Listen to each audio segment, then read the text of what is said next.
July 31, 2025ರಂದು Belagavi ತಾಲೂಕಿನ ದೇಸೂರ್ ಗ್ರಾಮದಲ್ಲಿ ಇರುವ ಕೆವಿಜಿ ಗ್ರಾಮೀಣ ಬ್ಯಾಂಕ್ನಲ್ಲಿ ಶ್ರೀ ಅನ್ನಪೂರ್ಣ ಪಾಟೀಲ್ ಅವರು ಬ್ಯಾಂಕಿನಲ್ಲಿ ಕ್ಯಾಶಿಯರ್ ಆಗಿ ಕಾರ್ಯನಿರ್ವಹಿಸಿ ಇಂದು ತಮ್ಮ ಸೇವಾ ನಿವೃತ್ತಿಯನ್ನ ಹೊಂದಿದ್ರು. ಈ ಸಂದರ್ಭದಲ್ಲಿ ಬ್ಯಾಂಕಿನ ಎಲ್ಲ ಸಿಬ್ಬಂದಿಯವರು ಸೇರಿ ಮತ್ತು ಕೆಕೆ ಕೊಪ್ಪ ಗ್ರಾಮದ ಕುಟುಂಬದ ಸದಸ್ಯರು, ಸ್ನೇಹಿತರು, ಹಿರಿಯರು ಸೇರಿ ಎಬಿ ಪಾಟೀಲ್ಗೆ ಬೀಳ್ಕೊಡುವ ಸಮಾರಂಭವನ್ನ ಅದ್ದೂರಿಯಾಗಿ ಆಯೋಜಿಸಿದ್ರು.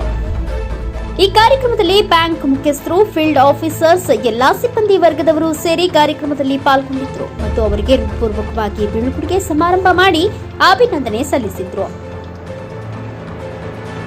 ವರದಿಗಾರ ರಮೇಶ್ ಬಾದಾಮಿ, ಬೆಳಗಾವಿ.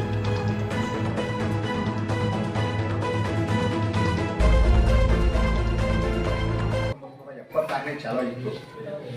ನಾನು 83ನೇ ಇಸ್ವಿಯಾಗ ಸೇರಿದ್ದೀನಿ.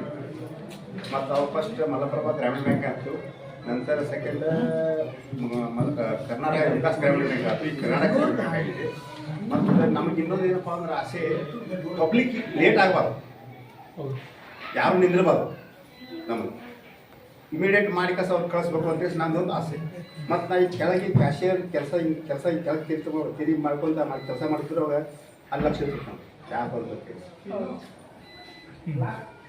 ಮತ್ತು ಕೆಲವೊಂದು ಮಂದಿ ಎಕ್ಸೆಪ್ಟ್ ನಾನು ಅಂತ ಬರ್ತದೆ ಅಂದ್ರೆ ಅರ್ಜೆಂಟ್ ಕೆಲಸ ಆಕೈತಿ, ಪಾಟ್ಲ ಅರ್ಜೆಂಟ್ ಕೆಲಸ ಆಕೈತಿ, ಯಾವ್ದೇನು ಪ್ರಮೇಯ ನಂಗೆ ಗೊತ್ತಿಲ್ಲ, ಒಟ್ಟು ನಾನು ಬರ್ತಿದ್ರು. ಆ ಪ್ರಕಾರ ನಾವು ಅವ್ರಿಗೆ ಎಕ್ಸೆಪ್ಟ್ ಮಾಡಿ ಅವ್ರಿಗೆ ಏನು ಕೆಲಸ ಮಾಡೋದು ಮಾಡಿ ಕಳಿಸ್ತೀವಿ.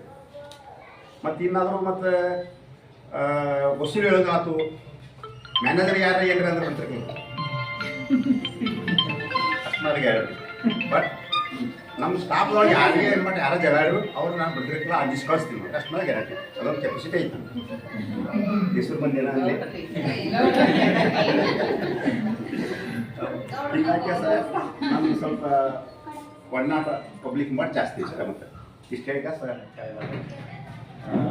ಅದಕ್ಕಾಗಿ ತಮ್ಮ ಸುದೀರ್ಘವಾದ ಸೇವೆಗೆ ನಮ್ಮ ಬ್ಯಾಂಕಿನ ಪರವಾಗಿ ಹಾಗೂ ನಮ್ಮೆಲ್ಲ ಸಿಬ್ಬಂದಿ ಹಾಗೂ ಜನರ ಪರವಾಗಿ ಕೂಡ ಅವರಿಗೆ ಧನ್ಯವಾದಗಳನ್ನ ಸಲ್ಲಿಸ್ತಾ,